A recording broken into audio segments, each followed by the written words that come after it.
నమస్తే, welcome to Telugu రాజ్యం. నేను మీరా.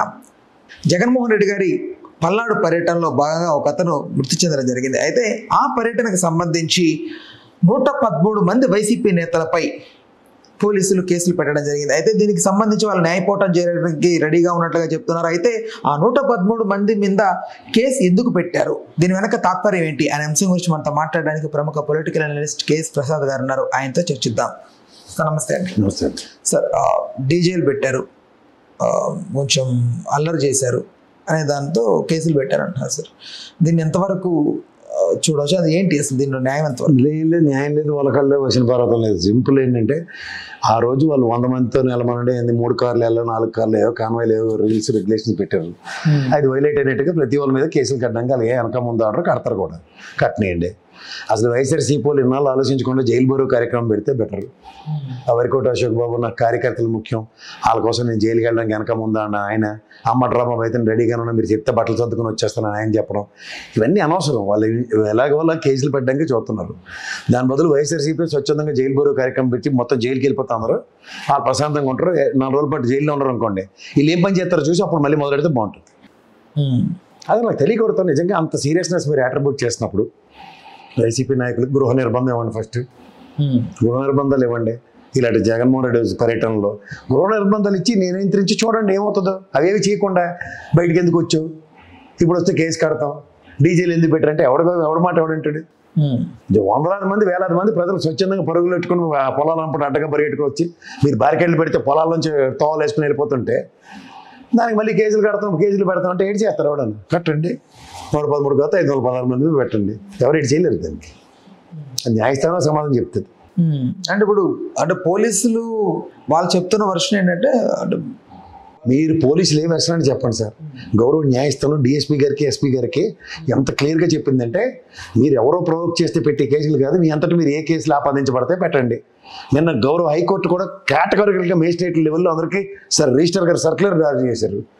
అటవైన దిక్కుమాల కేసులు పెట్టి ఏది పడితే అది రిమాండ్లు ఇస్తే ఈసారి ఊరుకునేది లేదు, మీకు క్రిమినల్ చర్యలు కూడా తీసుకుంటాం అన్నట్టుగా చెప్పి సోషల్ మీడియా ప్రతి కేసు మీద అదే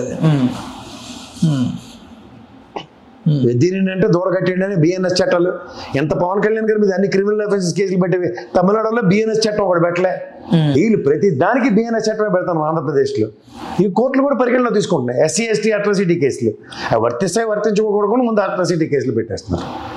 అవన్నీ సీరియస్గా గౌరవ న్యాయస్థానం పరిగణలో తీసుకుంటుంది. ఈ విషయం కూడా అంతే. 113 మంది పెట్టిన తర్వాత రేపు పొద్దున ప్రొడ్యూస్ చేయాల్సింది కోర్టులోనే కదా.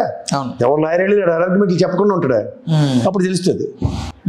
అంటే ఇప్పుడు ఫర్దర్గా ఈ స్టెప్ వీళ్ళు తీసుకోవడానికి గల రీజన్, రేపు జగన్మోహన్ రెడ్డి గారు పర్యటన స్టార్ట్ చేశాక అంటే భయభ్రాంతులకు గురయ్యి పాల్గొనకూడదు, స్వచ్ఛందంగా రాలేకూడదు అనే నియంత్రణ ఆ కోణం వాళ్ళు అవ్వచ్చు. కానీ అలా భయపడేది ఎవరు అన్నది వీళ్ళ ప్రశ్న.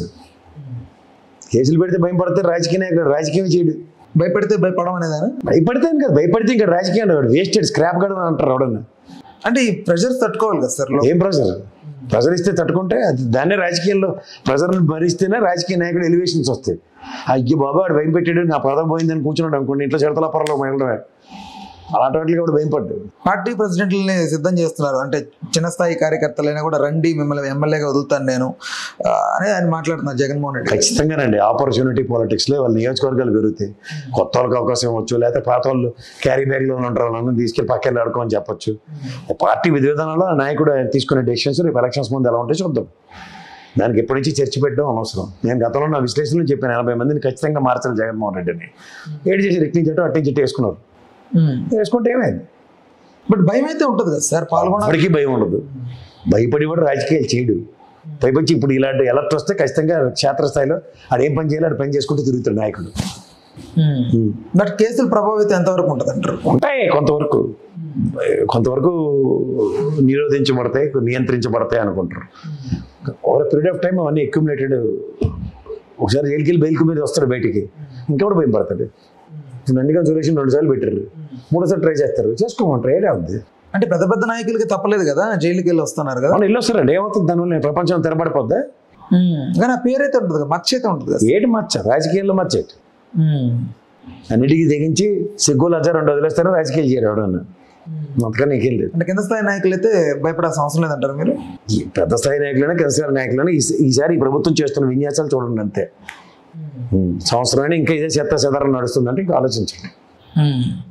రైట్. అయితే జగన్మోహన్ రెడ్డి గారి పర్యటన ఫర్దర్గా చేస్తున్నట్టు, అంటే ఆయన రేపు చిత్తూరులో కూడా ఆయన పర్యటించబోతున్నారు. అంటే లోకల్ పాలిటిక్స్ ఎంతవరకు ఎఫెక్ట్ అవుతాయి జగన్మోహన్, అంటే కూటమి శ్రేణులు సమాయత్తం అవుతాయండి. అధినాయకుడు వచ్చి ఆ బాండేజ్ కనెక్టివిటీ స్టార్ట్ అయింది అనుకోండి, ఆ రీయాక్టివేట్ అవ్వడానికి ఆ పార్టీలకి అడ్వాంటేజ్ ఉంటాయి. గతంలో ప్రజల్లోకి రాలేదనే కదా అపవాదం మోసాడైనా.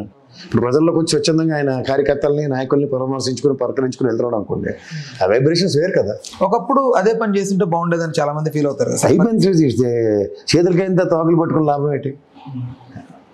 అప్పుడంటే తెల్లవారుజామున బ్యాచ్ గడు పనికి మాల వండి వాడు, ఈ దిక్కుమాల రిషి గడ ప్రశాంత్ కిషోర్ గడ తని తెలిసిన యాదవులు ఇద్దరు వలన జగన్మోహన్ రెడ్డికి ఇంత ఉపద్రవం వచ్చింది. వాళ్ళిద్దరు యాదవులు పోయారు కదా, ఇప్పుడు ఖచ్చితంగా స్వతంత్రంగా పని చేసుకుంటున్నాయి. బట్ ఐపాక్ ఎఫెక్ట్ ఎంతవరకు ఉంది? పూర్తిగా పుట్టి ముంచింది ఐపాక్ యాదవులే. ఆ దైద్యులను ఎవడు పెట్టుకున్నాడు, అడుగుతుని పోయారని అర్థం. ఇప్పుడు జగన్మోహన్ రెడ్డికి ప్రాబ్లం ఏంటంటే, ఒక తెల్లవారుజామున వాడు వెళ్ళి సోది కబుర్లు, రామాయణాలు, భారతాలు, హరికథలు, పెట్టకథలు చెప్పుకొని కాలసేపం చేసేవాడు. ఆ టీంని మొత్తం అంతా నెత్తికెక్కించాడు, కాలేజ్ చేసి అడలపకుండా. ఆడు కోర్టు ఆపరేషన్ చేసాడు. ఎందుకంటే తప్పేలా ఛానల్ ఆడిపోయి డిబేట్లు పెట్టరు, డిస్కషన్ పెట్టరు. ఎందుకంటే ఆడికి అనుగుణంగా పనిచేసి చచ్చారు కాబట్టి.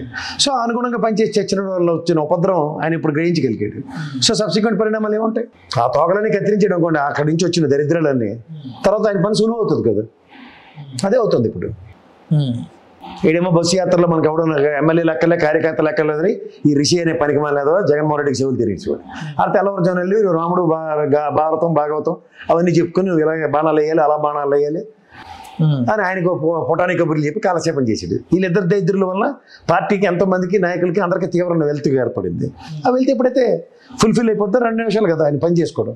Right sir. ఇప్పుడు ఎంతవరకు అంటే గ్రౌండ్ లెవెల్లో ఉన్న కార్యకర్తలు, వైసీపీ కార్యకర్తల నేతలు అవ్వనివ్వండి, వీళ్ళందరూ కూడా కొంచెం అసంతృప్తిగా ఉండే 2019 నుంచి 24 ఆయన గెలిచిన తర్వాత. బట్ ఇప్పుడు మళ్ళీ ఆయన గ్రౌండ్ లెవెల్కి వెళ్ళి మళ్ళీ అందరినీ ఆలింగనం చేసుకొని అందరూ కలిసి వెళ్దాం ఆ టైంలో కనెక్ట్ అవుతారంటారు. అది ఎందుకు అరుగులు ఉండవు? ఖచ్చితంగా అవుతారు. రాజకీయ పార్టీలు ఒడిదుడుకులు ఉంటాయండి, క్షేత్రస్థాయిలో కొన్ని తప్పిదాలు ఉంటాయి. ఆ తప్పిదాలు ఎప్పుడైతే సరిదిద్దుకున్నారో పార్టీని కన్న తల్లినాటి పార్టీ ఎందుకు ప్రేమించరు? ఇప్పుడు ఇక్కడ మీరు కాస్ట్ ఈక్వేషన్స్ చూసుకుంటే చౌదరి సామాజిక వర్గం ఏకతాటి మీదకి వచ్చి ఈసారి ప్రభుత్వ స్థాపన జరిగింది సర్వం తానే అన్నట్టు.